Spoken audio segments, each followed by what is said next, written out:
Hello friends, welcome back to LGR study paramedical. प्यारे बच्चों, आज के क्लास में हम आर्टिकल को जानेंगे। इससे पहले के क्लास में हमने नाउन को कंप्लीट कर लिया था। नाउन की विशेषताएं क्या है, इसके टाइप्स कितने हैं, कहाँ इसका यूज होता है, इन सभी चीज़ों पर हमने चर्चा किया था। उसी तरीके से आज के क्लास में हम ये जानेंगे कि आर्टिकल्स क्या है, इसका डेफिनेशन क्या है और इसका यूज कहाँ किया जाता है। खास करके आपके एंट्रेंस एग्जाम में आर्टिकल से संबंधित बहुत सारे क्वेश्चंस आते हैं, तो बिल्कुल आप सभी बच्चे रेडी रहिएगा, कॉन्शियस रहिएगा और आज की क्लास को बिल्कुल अच्छी तरीके से सीखने समझने की कोशिश कीजिएगा। तो चलिए आइए, सबसे पहले हमें ये जाननी है कि आर्टिकल्स होता क्या है, इसका डेफिनेशन क्या है। प्यारे बच्चों, हम आपको एक विचित्र बात बता रहे हैं, आर्टिकल्स का कोई अपना पहचान नहीं है। क्या हमने आपको बताया? आर्टिकल्स का कोई अपना पहचान नहीं है, यानी कि इसकी कोई डेफिनेशन नहीं है। तो फिर अब क्या है आर्टिकल्स भाई? आर्टिकल्स एक डिटरमिनर है। आर्टिकल क्या है भाई साहब? आर्टिकल्स एक डिटरमिनर्स है। तो चलिए हम डिटरमिनर्स की परिभाषाओं को जानते हैं, इसका यूज कहाँ किया जाता है, ये सारी चीज़ें जानेंगे। साथ ही साथ डिटरमिनर्स के टाइप्स को भी जानेंगे। उसी में आपको पता चल जाएगा कि आर्टिकल क्या है। इसके बाद आगे हम ये भी चर्चा करेंगे कि आर्टिकल्स का यूज क्यों होता है हमारे इंग्लिश लैंग्वेज में। तो चलिए प्यारे बच्चों, सबसे पहले डिटरमिनर्स को समझते हैं। जब आप कोई वस्तु लाने जाते हैं या फिर कोई वस्तु पर आप ये जानना चाहते हैं कि ये वस्तु किसकी है, जैसे आपने कहीं गया चीनी लाने के लिए, आपने उनसे चीनी मांगा, वो कहेंगे कि हाउ मैनी, यानी कि कितना चीनी चाहिए। तो ये हाउ मैनी जो है ना, ये क्या है? यही डिटरमिनर्स है। किसी भी नाउन को बिल्कुल ये कंप्लीट करता है डिटरमिनर्स कि ये नाउन क्या है भाई साहब, या फिर ये नाउन कितना है, या फिर ये नाउन किसका है। इन सभी चीज़ों को जानने की कोशिश यदि आपको करनी होगी तो इसके लिए डिटरमिनर्स का यूज आपको करना होगा। सीधे तौर पर यदि हम आपसे कहें तो ऐसा शब्द जो किसी वाक्य में संज्ञा से पहले आता हो, यानी कि संज्ञा से तुरंत पहले ये आएगा। उसके बाद क्या होगा भाई साहब? और ये निर्धारण करता है, हमने पहले ही आपको बताया कि ये निर्धारित करता है कि ये वस्तु किसकी है, या फिर ये वस्तु कितना है, या फिर ये वस्तु कैसा है। इन सभी चीज़ों का निर्धारण कौन करता है? हमारा डिटरमिनर्स करता है। यानी कि संज्ञा के बारे में जो अतिरिक्त सूचना देता हो उसे हम डिटरमिनर्स कहते हैं। यहाँ तक आप लोगों ने समझा होगा। अब हम आगे बढ़ते हैं और आगे की चीज़ों को जानने की कोशिश करते हैं कि आखिर डिटरमिनर्स के टाइप्स कितने होते हैं भाई साहब। डिटरमिनर्स की डिफिनीशन को आप लोगों ने जाना कि किसी भी नाउन को हमें ये जानना है उस नाउन के बारे में कि कितना है, कैसा है, किसका है। तो इसके लिए उस नाउन के पहले हमें डिटरमिनर्स का यूज करना होगा। अब आपको समझ में और आएगा कि डिटरमिनर्स भाई साहब है क्या। सबसे पहले इसके टाइप्स को देखिए। पहला टाइप्स इसका आर्टिकल्स ही होता है, दूसरा पॉजेसिव डिटरमिनर्स, तीसरा डेमोन्स्ट्रेटिव डिटरमिनर्स है और सबसे लास्ट जो है यहाँ पर क्वांटिफायर्स डिटरमिनर्स है। आर्टिकल जो है ये क्या बताता है, ये तो हम आपको बताएंगे ही। पॉजेसिव जो डिटरमिनर्स है ये बताता है कि नाउन जो है किसका है। जैसे देख लीजिए, its, my, your, his, her, our, their, ये सभी कौन से डिटरमिनर्स हैं? पॉजेसिव डिटरमिनर्स है। अब आप समझ गए होंगे कि डिटरमिनर्स क्या होता है। वहीं पर डेमोन्स्ट्रेटिव डिटरमिनर्स जो है इसमें आता है दिस, दैट, दिस, दोज, ये सभी चीज़ें जो है, ये 4-5 चीज़ें डेमोन्स्ट्रेटिव डिटरमिनर्स कहलाते हैं। उसके बाद क्वांटिफायर्स डिटरमिनर्स, जो कि बताता है कि कोई भी नाउन यदि है तो वो कितना है। खास करके ये मटेरियल नाउन और काउंटेबल नाउन में यूज होता है।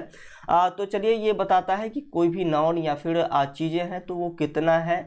उसके बाद यही सारी चीज़ें, कैसा है, छोटा है या फिर बड़ा है, पहला है या फिर दूसरा है, ये सभी चीज़ें बताता है। बहुत है या फिर कम है, ये चीज़ें जो है बताता है कौन सा डिटरमिनर्स? क्वांटिफायर्स डिटरमिनर्स, ये सभी चीज़ें बताता है। दोस्तों, यहाँ तक तो आपने जाना कि आर्टिकल्स क्या है, डिटरमिनर्स क्या है। अब हम समझते हैं कि डिटरमिनर्स का यूज कहाँ किया जाता है। सीधे तौर पर यदि आपसे कोई पूछे तो कह दीजिएगा कि डिटरमिनर्स एक क्लैरिफाई वर्ड्स है। क्या है? क्लैरिफाई वर्ड्स है। यहाँ पर हम लिख भी देते हैं क्लैरिफाई वर्ड्स। क्लैरिफाई वर्ड्स है हमारा डिटरमिनर्स, जो कि क्लियर करता है किसी न किसी नाउन को। चलिए आगे की चीज़ों को देखते हैं। डिटरमिनर्स का यूज हम कहाँ करते हैं, डिटरमिनर्स का यूज कहाँ करते हैं, सबसे पहले ये जान लीजिए। इसके बाद हम आर्टिकल पढ़ाएंगे। डिटरमिनर्स का यूज जो होता है भाई साहब, ये हमेशा नाउन के पहले होगा। हमेशा कहाँ पर होगा? नाउन के पहले होगा। This is my pen, that is your pen, और उसके बाद ही इज माई ब्रदर, या फिर कहीं पर भी यूज कीजिएगा आई हैव अ सम जो है शुगर लिख दीजिए, sorry I have a few sugar होगा। तो यहाँ पर कहाँ हो रहा है? डिटरमिनर का यूज जो है हमेशा नाउन के पहले ही होगा। ये बातें आप ध्यान रखिएगा, क्योंकि इसी तरीके के क्वेश्चन आएंगे और आप फंसेंगे। आगे इस चीज़ों को हम आपको और भी अच्छी तरीके से बताने की कोशिश करेंगे। चलिए यहाँ तक की चीज़ें यदि आपको समझ में आई हो तो एक बार आप सभी बच्चे थम्स अप कीजिएगा। आगे बढ़ते हैं और आर्टिकल्स के बारे में आप जानने की कोशिश करते हैं। आपसे यदि कोई पूछता होगा तो आपके मन में ये जरूर बातें आती होंगी कि आर्टिकल्स कितने होते हैं, तो आप कहेंगे कि आर्टिकल 3 होता है। क्या होता है? आर्टिकल 3 होता है। जी बिल्कुल, आर्टिकल्स जो है 3 होते हैं। लेकिन आपसे यदि कोई पूछ दे कि आर्टिकल्स के टाइप्स कितने होते हैं, फिर भी आप कहेंगे आर्टिकल्स के 3 टाइप होते हैं। एक ए होता है, दूसरा एन होता है, और तीसरा जो है द होता है। इस ए को आप बच्चे ए बिल्कुल नहीं बोलेंगे, इसको अ बोलने की कोशिश करेंगे। क्या करेंगे? अ बोलने की कोशिश करेंगे। तो चलिए टाइप्स ऑफ आर्टिकल्स आप समझने की कोशिश करते हैं। हमने आपको बताया कि आर्टिकल के 2 टाइप्स होते हैं। कितने? आर्टिकल के 2 टाइप्स होते हैं। पहला जो है इनडेफिनिट होता है, दूसरा डेफिनिट होता है। अब इस इनडेफिनिट और डेफिनिट का यूज कहाँ किया जाता है, सबसे पहले ये जानने की कोशिश कीजिए। इनडेफिनिट और डेफिनिट का यूज जो है कहाँ पर किया जाता है, ये जानने की आप सभी बच्चे बिल्कुल कोशिश कीजिए। जैसे कि हमने आपको बताया कि यह गेंद है। क्या बताया हमने आपको? हमने आपको बताया यह गेंद है। ये गेंद क्या है भाई साहब? सिर्फ हमने आपको ये इतना कहा कि यह गेंद है।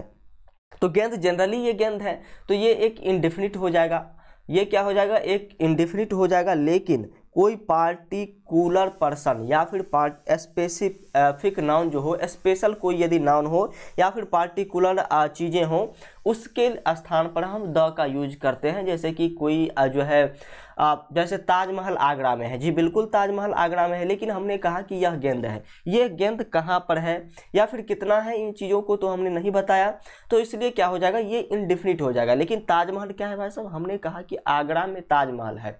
तो कहाँ पर ताजमहल है? जी बिल्कुल, डेफिनेटली ताजमहल आगरा में है, और ताजमहल डेफिनेटली एक ही है। ताजमहल क्या है? डेफिनेटली एक है, इसलिए ये प्रॉपर है। तो यहाँ पर हम द का यूज करेंगे। गंगा एक नदी है। जी बिल्कुल, डेफिनेटली गंगा एक नदी है। कहाँ कहाँ से बहती है ये इसका बिल्कुल चीज़ें सभी को पता है, तो इसलिए यहाँ पर हम द का यूज करेंगे। तो यहाँ तक आप लोग समझे होंगे कि इनडेफिनिट आर्टिकल हम किसको कहते हैं और डेफिनिट आर्टिकल किसको कहते हैं। इनडेफिनिट आर्टिकल में ए और एन होता है, और डेफिनिट आर्टिकल में द का यूज किया जाता है। चलिए दोस्तों, यहाँ तक की चीज़ें यदि आपको समझ में आई हो तो आगे बढ़ते हैं। और आगे की चीज़ों को देखने, सीखने, समझने की कोशिश करते हैं। अब आ जाइए, कुछ जो है वर्ड्स आपके सामने हैं, कुछ सेंटेंसेज आपके सामने हैं, और यहाँ पर जो है इसको ट्रांसलेट किया गया है इंग्लिश में। इसको ट्रांसलेट इंग्लिश में भी किया गया है। अब आप बताइए कि ये सही है या फिर गलत है। ये सही है या फिर गलत है। देखिए यहाँ पर लिखा गया है यह गेंद है, दिस इज बॉल। उसने गाना गाया, सी sang a सॉन्ग। उसके बाद यह सेब है, दिस इज एप्पल। यह किताब है, दिस इज बुक। क्या ये सही है भाई साहब? आप कहेंगे जी बिल्कुल, ये बिल्कुल सही है, लेकिन ये बिल्कुल गलत है। क्या है? ये बिल्कुल गलत है। हमने कहा यह गेंद है, तो क्या है भाई साहब? हम तो हिंदी लैंग्वेज में कह देते हैं किसी गेंद को कि यह गेंद है, लेकिन उसको इंग्लिश लैंग्वेज में यदि बोलेगा कोई अंग्रेज तो कहेगा कि दिस इज अ बॉल। क्या कहेगा? दिस इज अ बॉल कहेगा। वो एक गेंद है इसलिए एक ही बोलेगा, ये नहीं बोलेगा कि गेंदे हैं। तो चलिए यहाँ पर हम तो वैसे अपना अपना चीज़ें होता है, अपनी अपनी भाषा होती है, तो ये सारी चीज़ें जो है बिल्कुल इनकरेक्ट है। ये क्या है? बिल्कुल इनकरेक्ट है।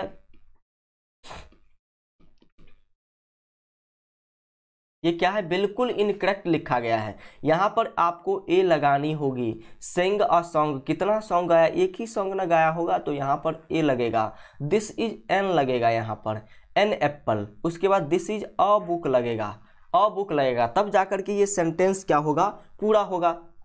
अब देखिए, आपके मन में बिल्कुल कन्फ्यूजन होगा। हम जानते हैं कि आपके मन में कन्फ्यूजन होगा कि सर आपने ए कैसे लगा दिया। तो चलिए, हिंदी के जो भी वाक्य होते हैं उसमें एक यदि हम उसको बोलते हैं सिंगुलर वाक्य कोई हो या फिर नहीं हो, लेकिन फिर भी यदि हम बोलेंगे तो उसमें एक का यूज नहीं करेंगे। कहीं पर शर्ट यदि टांगा हुआ है आपके घर में, एक शर्ट मान लीजिए एज एग्जाम्पल टांगा हुआ है, तो कोई पूछेगा ये क्या है भाई साहब, तो आप कहेंगे ये तो शर्ट है। ये आप नहीं कहेंगे कि यह एक शर्ट है, लेकिन इंग्लिश लैंग्वेज में इसको यदि कोई पूछा व्हाट दिस, तो वो कहेगा कि दिस इज अ शर्ट्स। क्या कहेगा? दिस इज अ शर्ट्स कहेगा, यानी कि एक शर्ट है। दो रहेगा तब दो कहेगा। तो इसलिए ये सारी चीज़ें जो है अपना अपना लैंग्वेज है।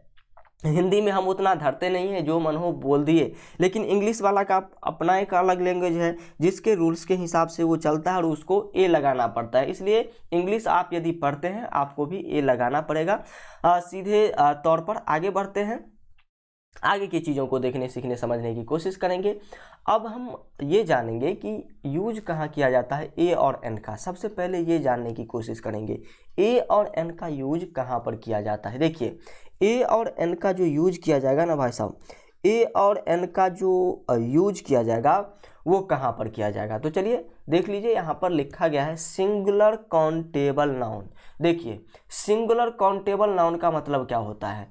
काउंटेबल नाउन का मतलब सबसे पहले तो हो गया कि कोई गिनती वाली वस्तु, इसलिए हमने आपको पहले नाउन वाले चैप्टर को कंप्लीट करवाया है। और प्रोनाउन नहीं करा करके कोई खास बात है, इसलिए हम आर्टिकल्स को करा रहे हैं। बिल्कुल हमें लाइन बाय लाइन नहीं चलनी है, हमें बिल्कुल एक स्मार्ट स्टडी करते चलनी है ताकि ज़्यादा आपको रटने घसने की ज़रूरत ना हो। तो चलिए singular countable noun. Singular countable noun, सबसे पहले काउंटेबल नाउन। काउंटेबल नाउन हम उसे कहेंगे जिसकी गिनती की जा सकती है, जिसमें दो नाउन आ जाते हैं। हम काउंटेबल नाउन ऐसे दो नाउन बना है, एक कॉमन नाउन और एक कलेक्टिव नाउन, जिसके बारे में हमने आपको बताया है। यदि उस क्लास को आप नहीं देखे हैं तो जा करके देख लीजिए, उसके बाद काफ़ी आपको अच्छी तरीके से समझ में आएगा। क्या कहा जा रहा है? काउंटेबल नाउन अर्थात जो है जो कॉमन और कलेक्टिव नाउन होता है के पहले यदि नाउन से किसी अनिश्चित व्यक्ति, जानवर या वस्तु का बोध होता हो। हमने यहाँ पर काउंटेबल को अभी लिया है, हमने यहाँ पर सिंगुलर को नहीं लिया है। अब हम सिंगुलर को ले लेते हैं। काउंटेबल नाउन का मतलब गिनती हो जाता है, गिनती में बहुत आ जाएगा, लेकिन जैसे ही हम यहाँ पर सिंगुलर देख रहे हैं, सिंगुलर का मतलब काउंटेबल तो है लेकिन वो नाउन जो है एक होना चाहिए। क्या होना चाहिए? नाउन एक होना चाहिए। सिंगुलर काउंटेबल नाउन के पहले यदि उस नाउन से किसी अनिश्चित बिल्कुल डेफिनिट नहीं है, हमने आपको पहले ही बताया कि इनडेफिनिट, अनिश्चित यानी कि डेफिनिट नहीं है, कोई भी व्यक्ति का जो है डेफिनिट होना नहीं है, जानवर कोई डेफिनिट नहीं है, वस्तु कोई डेफिनिट नहीं है। और क्या डेफिनिट नहीं है? काउंटेबल नाउन में नहीं है, सिंगुलर काउंटेबल नाउन में है लेकिन डेफिनिट नहीं है, तो उसके आगे हम ए और एन का यूज करेंगे। ए और एन का यूज करेंगे, जैसे देख लीजिए सी इज अ डॉक्टर, वह डॉक्टर है भाई साहब, वह डॉक्टर है। वह क्या है भाई साहब? वह डॉक्टर है। वह डॉक्टर तो है लेकिन क्या है भाई साहब? वो डेफिनिट नहीं है कि वो जो है डॉक्टर है, लेकिन कौन डॉक्टर है? कोई लड़का डॉक्टर है या फिर लड़की डॉक्टर है या फिर कोई बूढ़े व्यक्ति डॉक्टर है, ये तो यहाँ पर निश्चित नहीं ना किया गया है, ये डेफिनेट नहीं ना किया गया है। ये नहीं कहा जा रहा है कि सीमा डॉक्टर है या फिर सीमा डॉक्टर कहा जाएगा, फिर भी अ लगेगा, वो हम आगे बताएंगे आपको। लेकिन यहाँ पर डेफिनेट नहीं है कि कौन डॉक्टर है। क्या है भाई साहब? कौन डॉक्टर है। इसलिए हम यहाँ पर क्या करेंगे भाई साहब? जानने की कोशिश करेंगे कि कौन डॉक्टर है। तो ये क्या है भाई साहब? वह कोई सिंगुलर है ना, कोई सिंगुलर नहीं है, वे लोग नहीं कहा जा रहा है, यहाँ पर कहा जा रहा है वह। तो वह क्या है? एक सिंगुलर है, लेकिन काउंटेबल नाउन तो है, एक व्यक्ति की बात हो रही है, और इसलिए यहाँ पर हम अ का यूज करेंगे। सी इज अ डॉक्टर। यहीं पर हमने बॉल के बारे में बात की थी, दिस इज अ बॉल, यह गेंद है। तो क्या है भाई साहब? गेंद है। गेंदे हमने नहीं कही, हमने कहा कि गेंद है, तो ये बिल्कुल सिंगुलर है और काउंटेबल नाउन भी है। तो इसके पहले हम क्या करेंगे भाई साहब? दिस इज बॉल का यूज बिल्कुल नहीं करेंगे, यहाँ पर अ बॉल का यूज करेंगे। क्या करेंगे? अ बॉल का यूज करेंगे। और आप यहाँ पर एक बात गौर कर रहे होंगे, हमने आपको बताया डिटर्मिनर्स हमेशा नाउन के पहले आता है, और ये ए एन और द क्या है? एक डिटर्मिनर्स है, आर्टिकल है तो डिटर्मिनर्स ही हुआ। और ये देख लीजिए हमेशा जो है किसी न किसी नाउन के पहले आ रहा है। डॉक्टर के पहले अ लगा, बॉल के पहले अ लगा, वहीं पर this is an apple. Apple क्या है भाई साहब? एक है, और इसलिए यहाँ पर जो है लेकिन डेफिनिट नहीं है, तो इसलिए यहाँ पर किस चीज़ का यूज किया गया है? एन का यूज किया गया है। वहीं पर दिस इज अ बुक, यहाँ पर देख लीजिए नाउन से पहले यहाँ पर अ का यूज किया गया है। ये सारी चीज़ें अब आप यदि समझ में आपको आई होगी तो आगे की चीज़ों को अब हम जानने की कोशिश करते हैं, सीखने समझने की कोशिश करते हैं। चलिए हमने इसको बिल्कुल कंप्लीट कर दिया, इरेज इसलिए कर दिया ताकि इसमें जो है कोई दिक्कत आपको हो नहीं। चलिए आगे बढ़ते हैं, आगे की चीज़ों को देखने सीखने समझने की कोशिश करते हैं। सर आपने इतना चीज़ तो बता दिया लेकिन आर्टिकल का यूज कहाँ होता है? तो आपने तो बताया, तो आर्टिकल का यूज नाउन के पहले होता है। आर्टिकल का यूज नाउन के पहले होता है, जी बिल्कुल नाउन के पहले होता है। हमने आपको बताया कि नाउन के पहले आर्टिकल का यूज किया जाता है। अब वही हम आपसे पूछने वाले हैं कि आर्टिकल का यूज कहाँ किया जाता है। तो चलिए फटाफट से एक बार बताइए कि आर्टिकल का यूज कहाँ किया जाता है भाई साहब। आर्टिकल का यूज कहाँ किया जाता है बता दीजिए, फटाफट से बताइए। तो चलिए सभी लोग की तरफ से आंसर आ रहा होगा कि आर्टिकल का यूज जो है नाउन के पहले किया जाता है। तो चलिए नाउन के पहले हम भी मानते हैं और बिल्कुल नाउन के पहले किया जाता है, लेकिन इस सेंटेंस को अब आप पूरा कीजिए, इस सेंटेंस को पूरा कीजिए, इस फिल इन द ब्लैंक्स को आप कंप्लीट कीजिए। आशा करते हैं कि आप सभी बच्चे ने यहाँ पर एन का यूज जरूर किया होगा। She is an excellent, she is an excellent का यूज आप लोगों ने जरूर किया होगा, खास करके 80% स्टूडेंट जरूर किए होंगे एन का यूज, जो बिल्कुल गलत है। अब आप जो है बिल्कुल भौचक होंगे कि सर क्यों गलत है, अभी तो आपने ये बताया। तो हमने आपको ये भी बताया कि आर्टिकल का यूज हम नाउन के पहले करेंगे, और ये एक्सीलेंट जो है ये नाउन नहीं है, ये एडजेक्टिव है। एक्सीलेंट क्या है भाई साहब? एडजेक्टिव है। एक्सीलेंट क्या है? एक्सीलेंट एडजेक्टिव है, और नाउन तो है नहीं जो हम यहाँ पर यूज कर दें। तो इसलिए सी इज एक्सीलेंट, कोई भी किसी के बारे में बताया जा रहा है कि वह एक्सीलेंट है, तो यहाँ पर नाउन का यूज नहीं किया गया, इसलिए सेंटेंस बिल्कुल पूरा नहीं होगा। यदि इस सेंटेंस को पूरा करना होगा तो हमें लिखना होगा she is an excellent, excellent student लिख देते हैं, स्टूडेंट। अब ये कंप्लीट हुआ। तो अब आप कहेंगे सर ये तो हमने समझा कि एडजेक्टिव के पहले नाउन का आर्टिकल का यूज नहीं होगा, इसलिए ये सेंटेंस गलत हुआ। लेकिन आपने तो स्टूडेंट नाउन यहाँ पर है, स्टूडेंट नाउन यहाँ पर है, और इसके बाद ये जो है एडजेक्टिव है। फिर भी आप बता रहे हैं यहाँ पर एडजेक्टिव के पहले नाउन लगा करके ये सही है। जी बिल्कुल ये सही है, और ये कैसे सही है इस पर हम आगे चर्चा करेंगे। आगे आइए और दूसरे नंबर रूल्स को देखिए। दूसरे नंबर रूल्स में क्या कहा जा रहा है अब आप समझिए। यदि नाउन से पहले एडजेक्टिव हो, नाउन से पहले कहाँ पर एडजेक्टिव था? नाउन से पहले यहाँ पर एडजेक्टिव है ना? जी बिल्कुल। यदि नाउन से पहले एडजेक्टिव हो या फिर एडजेक्टिव प्लस एडवर्ब हो, एडवर्ब और एडजेक्टिव दोनों हो नाउन के पहले, या फिर सिर्फ एडजेक्टिव हो, तो ए और एन का प्रयोग अपने सबसे निकट वाले शब्द के अनुसार होगा। सबसे निकट में जो वर्ड होगा उसके अनुसार जो है इसका यूज होगा। तो चलिए देख लेते हैं सबसे निकट में कौन है भाई साहब। यहाँ पर देख लीजिए, इस सेंटेंस को आप यदि देखेंगे तो he is an intelligent boy है। इंटेलिजेंट क्या है? इंटेलिजेंट एक एडजेक्टिव है। इंटेलिजेंट क्या है? एक एडजेक्टिव है, और ये नाउन है। ये क्या है? नाउन है। तो चलिए सबसे नज़दीक वाला जो शब्द यहाँ पर है ये क्या है भाई साहब? एन है। सीधे तौर पर आप समझ लीजिए कि किसी सेंटेंस में यदि एडजेक्टिव हो और नाउन दोनों हो तो एडजेक्टिव के पहले आपको एन का यूज करना है, एडजेक्टिव के पहले आपको नाउन का यूज करना है। सबसे निकट में एडजेक्टिव होगा ही, क्योंकि नाउन के पहले ही एडजेक्टिव लगेगा, ये बात यहाँ ध्यान रखिएगा। और यदि एडजेक्टिव नहीं है तो नाउन के पहले आप आर्टिकल का यूज कीजिएगा, लेकिन एडजेक्टिव है तो एडजेक्टिव के पहले आप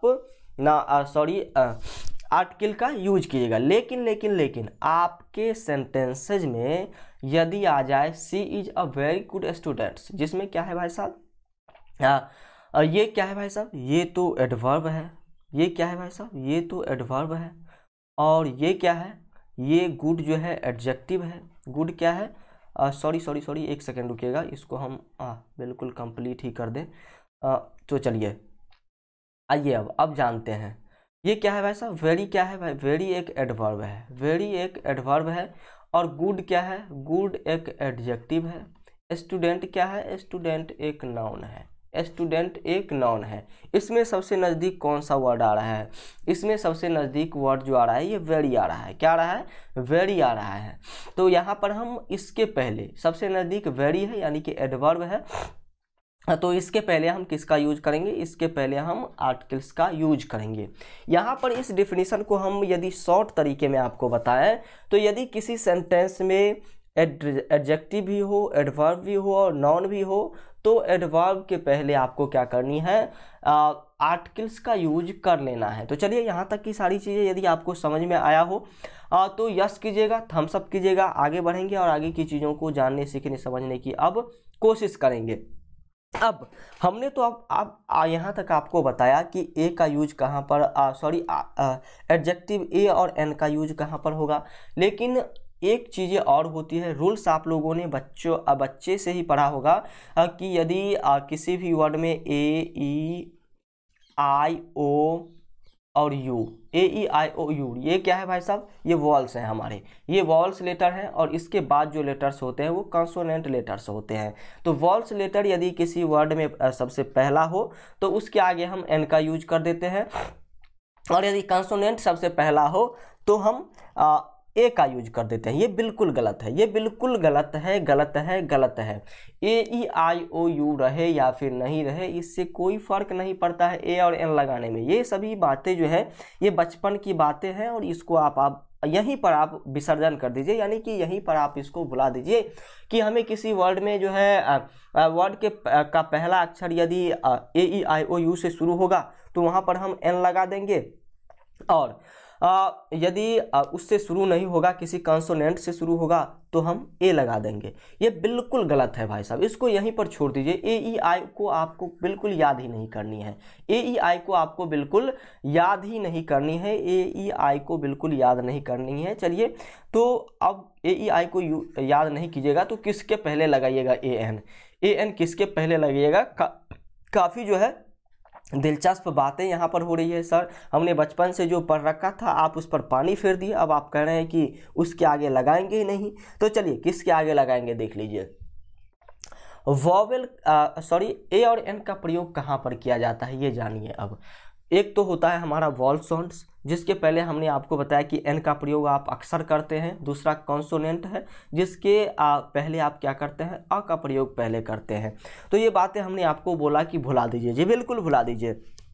कोई भी वर्ड हो और हिंदी वाला जो स्वर वर्ण होता है, स्वर जो होता है, हिंदी का जो वॉल्स होता है वो 11 होता है, जिसमें आता है अ, आ, हर्ष ई, दीर्घ ई, हर्ष उ, दीर्घ उ, ए आई ओ औ, ये तो 10 हो गया। और एक आता है री, एक आता है क्या? एक आता है री, उसका यूज यहाँ पर नहीं करना है। ये 10 ए आई ओ औ और उसके बाद अ आ ई ओ उ, ये यदि शब्द का उच्चारण हो, प्रोनाउंसिएशन यदि उस वर्ड में हो तब हम वहाँ पर क्या करेंगे भाई साहब?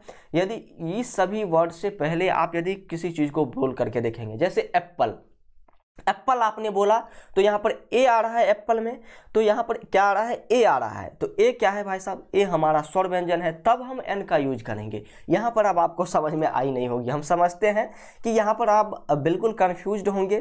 तो चलिए कुछ वर्ड हमने आपके लिए कलेक्ट किया है, उसको आप यदि देखेंगे तो उसके बाद बिल्कुल आप समझ जाएंगे। हमने क्या कहा?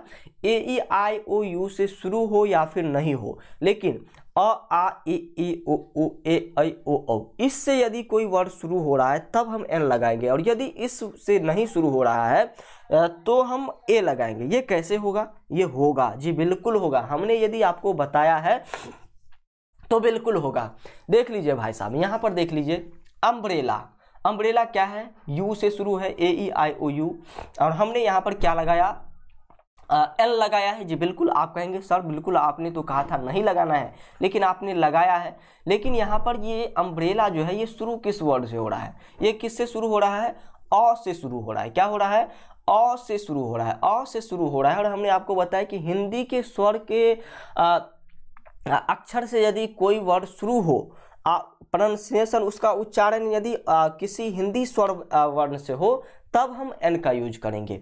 तो चलिए आगे देखते हैं। हमने यहाँ पर अ यूनियन लगाया है, देख लीजिए, अब समझिए। अयूनियन लगाया है, लेकिन है क्या कहाँ यहाँ पर यू से शुरू हुआ है, फिर भी अ लगाया है जी, बिल्कुल ये अ बिल्कुल सही है। कैसे सही है देख लीजिए, इसको हम लिखते हैं यूनियन। यूनियन आप देखिए भाई साहब, यूनियन में कहाँ से ये जो है शुरू हो रहा है, इसका उच्चारण जो है यू से शुरू हो रहा है। इसका उच्चारण किससे शुरू हो रहा है, यू से शुरू हो रहा है। और जैसे ही इसका उच्चारण यू से शुरू होगा तो ये व्यंजन वर्ण से शुरू हो रहा है, इसलिए यहाँ पर हम ए का यूज ही करेंगे। डेफिनेटली आप कहीं पर भी देखेंगे ए का यूज ही हुआ रहेगा।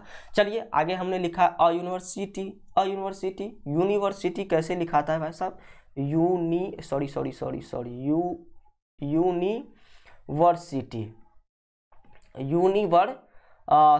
यूनिवर्सिटी आप यहाँ पर देख लीजिए यू से शुरू हो रहा है। यूनिवर्सिटी क्या हो रहा है, यू से शुरू हो रहा है। तो यू से शुरू हो रहा है तो ये किसी न किसी व्यंजन वर्ण से शुरू हो रहा है, इसलिए यहाँ पर अ का यूज होगा।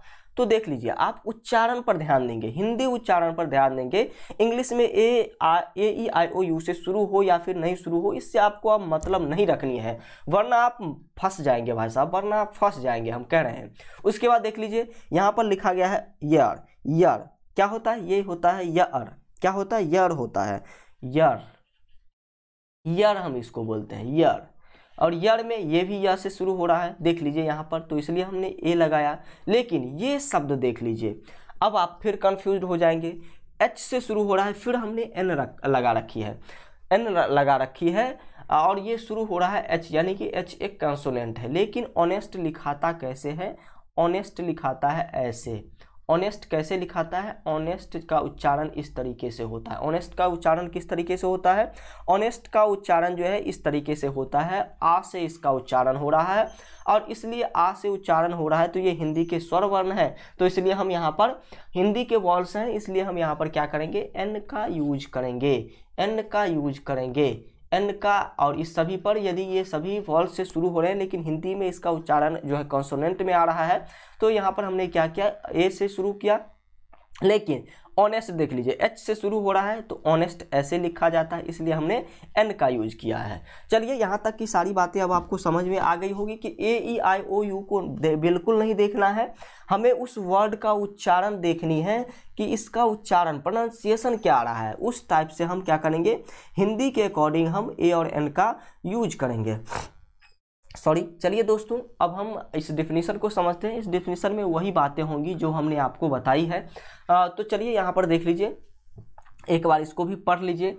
ए एन का प्रयोग उस शब्द के उच्चारण पर निर्भर करता है जिससे पहले उनका प्रयोग होता है, न कि उस शब्द की स्पेलिंग पर। देखिए क्या कह रहा है, और एन का प्रयोग जो है शब्द के उच्चारण पर निर्भर करता है। क्या करता है, शब्द के उच्चारण पर निर्भर करता है कि ऑनेस्ट जो है HONEST लिखा रहा है लेकिन बोलने में ऑनेस्ट आ रहा है, तो ये वॉवेल से शुरू हो रहा है बोलने में, उच्चारण में, तो इसलिए एन का यूज होगा।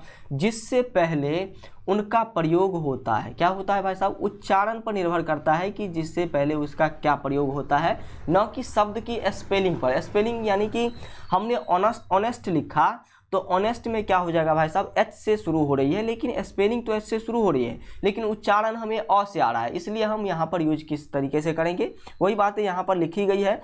यदि वह शब्द स्वर ध्वनि यानी कि वॉल्स साउंड से प्रारंभ होता है तो एन का प्रयोग होगा, और यदि शब्द व्यंजन ध्वनि कॉन्सोनेंट साउंड से प्रारंभ होता है तो अ का यूज होगा। ये चीज़ें हमने आपको जो है जब आप PDF में दोबारा इसको रिमेंबर करेंगे तब आप समझ पाएंगे, इसलिए ये चीज़ें हमने आपको यहाँ पर लिख दिया है। तो ये चीज़ें आप देख लीजिए, कौन कौन से साउंड्स है, अ आ ई उ ए ऐ ओ, ये सभी उच्चारण होगा। इसका यदि उच्चारण आ रहा है, उच्चारण लिख दे क्या, सॉरी एक सेकंड रुकिएगा, उच्चारण लिख देते हैं ताकि जब आप इस PDF को देखिएगा तो आप ध्यान दीजिएगा कि इससे उच्चारण होगा तभी हम एन का यूज करेंगे या फिर ए का यूज करेंगे।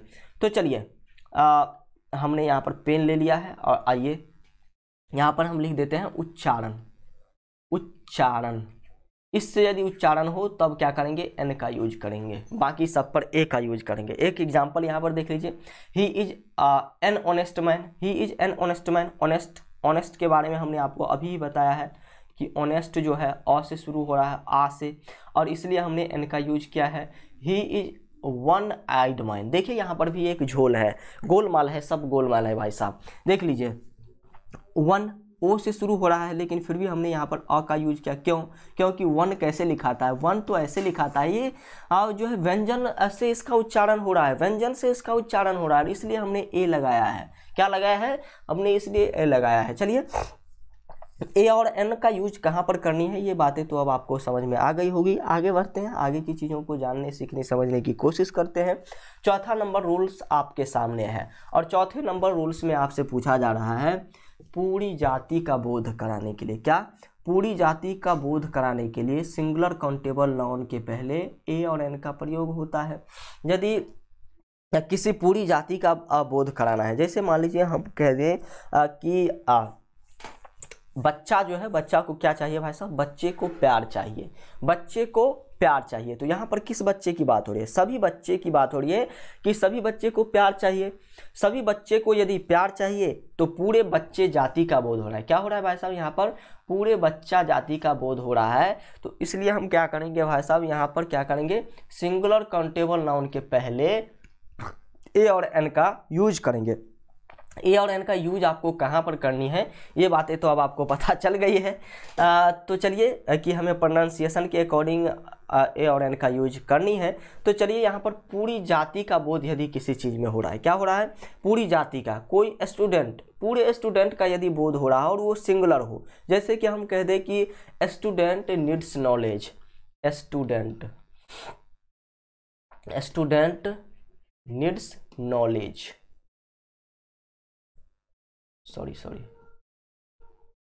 नॉलेज। स्टूडेंट को क्या चाहिए भाई साहब? ज्ञान चाहिए ना। तो यहाँ पर क्या है? पूरे स्टूडेंट जाति का बोध हो रहा है, और इसलिए यहाँ पर ये इस वर्ड में हम जैसे ही ए लगाएंगे ये कंप्लीट हो जाएगा। अ स्टूडेंट नीड्स नॉलेज, क्योंकि ये पूरे स्टूडेंट का बोध हो रहा है, ना कि 4-5 स्टूडेंट का, इसलिए ये सिंगुलर काउंटेबल नाउन है। चलिए, उसी प्रकार से बच्चे को प्यार चाहिए, तो यहाँ पर बच्चे, क्यों? पूरे जाति का बोध हो रहा है ना, इसलिए हम अ का यूज करेंगे। चलिए, ये चीज़ें आप समझ गए होंगे। आगे बढ़ते हैं, और ये आपका लास्ट रूल है। इसके बाद हम डी वाले रूल पर अगले क्लास में आएंगे, लेकिन यहाँ पर आप समझिए कि यहाँ पर क्या कहा जा रहा है। देखिए, आप जैसे राम, सीता, गीता, मीता, जो भी हमारे क्लास में जुड़े हुए हैं, सुहानी, प्रियदर्शनी, खास करके और भी बहुत सारे बच्चे जुड़े रहते हैं, उसके बाद अनिल जुड़े रहते हैं। तो चलिए, वो बच्चा है, क्या है? वो सभी हमारे स्टूडेंट्स हैं। क्या है? वो सभी हमारे स्टूडेंट्स हैं। आपस में दो स्टूडेंट्स के बीच में कोई झड़प हुई या फिर कोई तेज वार्तालाप हुआ, और एक ने जोर से बोल दिया, तो दूसरे ने कहा हिटलर हो क्या? दूसरे ने क्या कहा? हिटलर हो या क्या? या फिर कोई दो व्यक्ति के बीच में लड़ाई हुआ और तीसरा व्यक्ति पूछने गया, क्या है भाई साहब, क्या हुआ? तो वो कहेंगे कि फला जो है वो अपने आप को हिटलर समझता है। फला क्या करता है? अपने आप को हिटलर समझता है, जैसे राम अपने आप को हिटलर समझता है। तो चलिए, यहाँ पर क्या हो जाएगा भाई साहब? यहाँ पर हम राम हिटलर नहीं है, लेकिन हम उसको क्या कर रहे हैं? विशेषता दे रहे हैं कि राम हिटलर है। हम कह दें कि सीता जो है कठोर है, सीता कठोर है, तो ये क्या हो जाएगा भाई साहब? सीता जो है, सीता तो सीता ही है, लेकिन कठोर नहीं जी, बिल्कुल कठोर वाली बातें नहीं होगी। सीता कठोर है, ये बिल्कुल नहीं होगी। जैसे कि कोई व्यक्ति बहादुर है, उसको हम कह दें कि ये रानी लक्ष्मीबाई है। क्या है? ये रानी लक्ष्मीबाई है। तो यहाँ पर क्या हो रहा है भाई साहब? रानी लक्ष्मीबाई वो है नहीं, कि सिर्फ उसका जो है उच्चारण किया जा रहा है, बताया जा रहा है, उसके गुण को बताया जा रहा है कि ये रानी लक्ष्मीबाई जैसे इसका गुण है। तो ऐसे जगहों पर भी हमें ए और एन का यूज करना है। जैसे देख लीजिए, यहाँ पर लिखा गया है साधारणतः। कौन सा? Proper noun. हमने जो भी बताया, राम, सीता, गीता, मीता, सभी प्रॉपर नाउन थे ना। प्रॉपर नाउन के पहले ए और एन का प्रयोग नहीं होता है। क्या है? प्रॉपर नाउन के पहले ए और एन का प्रयोग नहीं होता है, लेकिन प्रॉपर नाउन के पहले क्या होगा?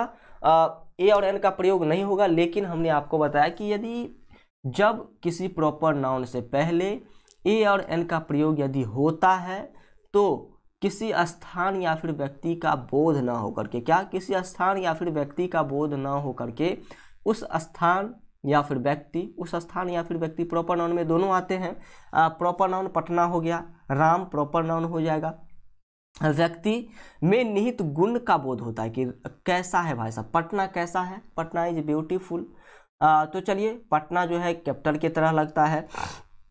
तो वही बात है, यदि कोई प्रॉपर नाउन है उसके गुण को बताया जा रहा है तब जाकर के हम ए और एन का यूज करेंगे, वरना प्रॉपर नाउन के पहले यूज नहीं होता है ए और एन का प्रयोग। ए और एन का प्रयोग आप हमेशा याद रखिएगा कि ए और एन का प्रयोग हमेशा जो होता है वो काउंटेबल नाउन के पहले होता है, वो भी सिंगुलर काउंटेबल नाउन के पहले। किसके? सिंगुलर काउंटेबल नाउन के पहले अ और एन का यूज होगा। लेकिन यदि प्रॉपर नाउन में भी यूज होगा जब उस प्रॉपर चीज के बारे में उसकी विशेषता को बताया जा रहा है। जैसे कि ही इज अ हिटलर, वह एक हिटलर है। वह क्या है भाई साहब? हम यदि इसको हिंदी में बोलते तो क्या बोल देते? वह हिटलर है। क्या बोल देते? वह हिटलर है। लेकिन यहाँ पर इसी को इंग्लिश में बोला गया तो अ का यूज किया गया, जिसके बारे में हमने आपको पहले ही बताया है कि अपना अपना लैंग्वेज है, जैसे आपको जो प्रयोग करना है कीजिए। तो चलिए, हमने यहाँ पर सीधे भी बोल दिया कि वह हिटलर है, फिर भी समझ में आ गया सभी को कि कौन हिटलर है। वो सिंगुलर व्यक्ति के बारे में ही बता रहा है कि वह हिटलर है। लेकिन इंग्लिश में अ आपको लगाना पड़ेगा या फिर एन आपको लगाना पड़ेगा। तो चलिए, किसी प्रॉपर नाउन की विशेषता को बताना हो या फिर तो उसमें हम क्या करेंगे भाई साहब? उसमें हम अ का यूज करेंगे, वरना प्रॉपर नाउन में अ का यूज नहीं किया जाएगा। चलिए आगे की चीज़ों को देखते हैं। तो चलिए, आज का क्लास हम यहीं तक रखते हैं, क्योंकि ज़्यादा लंबा करेंगे क्लास तो फिर आप सभी बच्चे कहेंगे कि सर हमने आज के क्लास को बिल्कुल नहीं समझा। तो ऐसी नहीं है, हम इस क्लास को बिल्कुल जो है छोटी छोटी टुकड़ों में रखेंगे। खास करके आपका जो है 40 मिनट्स से 45 मिनट्स के बीच का आपका क्लास होगा, ताकि आप जो है बिल्कुल बोर नहीं हो सके। तो चलिए, आज के क्लास को आप लोगों ने काफ़ी अच्छी तरीके से समझा होगा, आशा करते हैं, और आगे की चीज़ों को देखने, सीखने, समझने की कोशिश करते हैं। आप यदि पैरामेडिकल एंट्रेंस एग्जाम की बेहतर तैयारी करना चाहते हैं और हमारे पेड कोर्स को ज्वाइन नहीं किए हैं तो आज ही ज्वाइन कर लीजिए। इसकी विशेषताएं हैं, सभी विषय का बेहतर तैयारी आपको यहाँ पर कराया जाएगा। चैप्टर वाइज थ्योरी और क्वेश्चंस के क्लासेज होंगे, सभी विषय का पीडीएफ नोट्स आपको मिलेगा, प्रीवियस ईयर क्वेश्चन का भी प्रैक्टिस कराया जाएगा, मॉडल पेपर का भी प्रैक्टिस कराया जाएगा। पैरामेडिकल एंट्रेंस एग्जाम में जो भी सब्जेक्ट्स आपसे पूछे जाते हैं, आपके सिलेबस में जो भी सब्जेक्ट्स हैं, physics, chemistry, math, bio, GK, Hindi और इंग्लिश, ये सभी जो है आपको कवर कराए जाएंगे। बिल्कुल 100% इन सभी चीज़ों को पढ़ाया जाएगा। बिना किसी कोचिंग और अदर क्लास के आप एंट्रेंस एग्जाम को बिल्कुल हमारे पेड कोर्स की सहायता से पास कर सकते हैं। पास ही नहीं, बिल्कुल अच्छा आपको जो है कोर्स मिल सकता है, अच्छा कॉलेज मिल सकता है। आप यदि हमारे साथ मिल करके मेहनत करेंगे तो कोर्स फी जो है 1099 है, लेकिन मात्र 599 रुपया हमने अभी रखा है। तो इसको आप जल्द से जल्द इनरोल कर लीजिए। आगे हम जानते हैं आगे क्या है भाई साहब। क्लास कहाँ चलेगा? क्लास चलेगा LGR स्टडी लाइव ऐप पर। LGR प्ले स्टोर पर आप जैसे ही सर्च कीजिएगा LGR स्टडी, आपके सामने दो एप्लीकेशन आ जाएंगे, एक व्हाइट वाला, एक रेड लोगो वाला। व्हाइट लोगो वाले में क्या क्या चीज़ें हैं ये भी अपना ही जो है, तो इसमें क्या क्या चीज़ें हैं ये तो हम आपको आगे बताएंगे। लेकिन इस रेड वाले ऐप को आपको क्या करनी है भाई साहब? इंस्टॉल करनी है क्लास ज्वाइन करने के लिए। उसके बाद यहाँ पर रजिस्टर पर क्लिक करनी है। रजिस्टर पर जैसे ही क्लिक कीजिएगा आपके सामने ऑप्शन आ जाएगा इस प्रकार का। सारी चीज़ों को फिल करके टर्म कंडीशन एग्री कर लीजिएगा और रजिस्टर पर क्लिक कर दीजिएगा। आपका रजिस्टर हो गया, रजिस्ट्रेशन हो गया, सॉरी। अब आगे कैटेगरी सिलेक्ट करने का ऑप्शन आता है। कैटेगरी सिलेक्ट करने में आपको क्या करनी है भाई साहब? पैरामेडिकल सिलेक्ट कर लेनी है। पैरामेडिकल सिलेक्ट करने के बाद आप करेंगे यहाँ पर सेव। सेव वाले आइकन पर जैसे ही क्लिक करेंगे आपके सामने जो है ऑप्शन आ जाएगा पेड कोर्स का। इस पेड कोर्स के ऑप्शन पर आप क्लिक कीजिएगा। पेड कोर्स के ऑप्शन पर जैसे ही क्लिक कीजिएगा आपके सामने जो है ये कोर्स खरीदने का ऑप्शन आ जाएगा बाइनो का। बाइनो पर क्लिक कीजिएगा, नीचे में पे ऑनलाइन का ऑप्शन आएगा। पे ऑनलाइन पर आप जैसे ही क्लिक कीजिएगा पेमेंट करने का ऑप्शन आपके सामने खुल जाएगा, जिसमें कार्ड, UPI, पेटीएम, फ़ोनपे जो भी है उससे आप पेमेंट कर सकते हैं। सभी सोर्सेज से, कोई ऐसा लिमिट नहीं है कि आप सिर्फ फ़ोनपे या फिर पेटीएम से पेमेंट कर सकते हैं। जो भी आपके सामने पेमेंट करने का सोर्स है उससे आप पेमेंट कर सकते हैं। और यदि सोर्स नहीं है या फिर कोई दिक्कत हो रही है तो आप चाहे तो डायरेक्ट आप पेमेंट कर सकते हैं। 76312441 और 78 ये हमारा नंबर है। इस नंबर पर आप पेमेंट कर सकते हैं। ये नंबर जो है फ़ोनपे, पेटीएम सभी का नंबर है, गूगल पे। तो यहाँ पर पेमेंट आप कर सकते हैं। लालू कुमार के नाम से आपको दिखेगा। पेमेंट करके आप कॉल कीजिएगा 7479823598 पर। यहाँ से आपका कोर्स जो है इनरोल कर दिया जाएगा। या फिर यहाँ पर एक और चीज़ें हैं, ये जो है स्कैनर आपके सामने है, स्कैनर को भी स्कैन करके आप पेमेंट कर सकते हैं। अब आइए व्हाइट वाले ऐप के बारे में जानते हैं कि व्हाइट वाले ऐप में क्या क्या चीज़ें आपको देखने को मिलेगी। तो इसमें जो है सभी ऑब्जेक्टिव क्वेश्चन का PDF आपको मिल जाएगा बिल्कुल फ्री में। जो भी चीज़ें इसमें हम बता रहे हैं सभी बिल्कुल फ्री है। और उसके बाद सभी VVI ऑब्जेक्टिव क्वेश्चन का PDF भी मिल जाएगा, क्विक रिवीजन नोट्स भी मिल जाएगा, मॉडल पेपर का भी PDF आपको यहाँ पर मिलेगा, क्लास नोट भी यहीं पर मिलेगा, और ऑनलाइन टेस्ट देने का मौका भी आपको यहीं पर मिलेगा जो कि बिल्कुल फ्री में मिलेगा। ये सारी चीज़ें आप बिल्कुल करना चाहते हैं तो इस को भी आप क्या कर सकते हैं भाई साहब, इंस्टॉल कर सकते हैं। इसका लिंक हमने डिस्क्रिप्शन में दे रखा है दोनों का, तो आप चाहें तो वहाँ डिस्क्रिप्शन में दिए गए लिंक से भी इसको इंस्टॉल कर सकते हैं।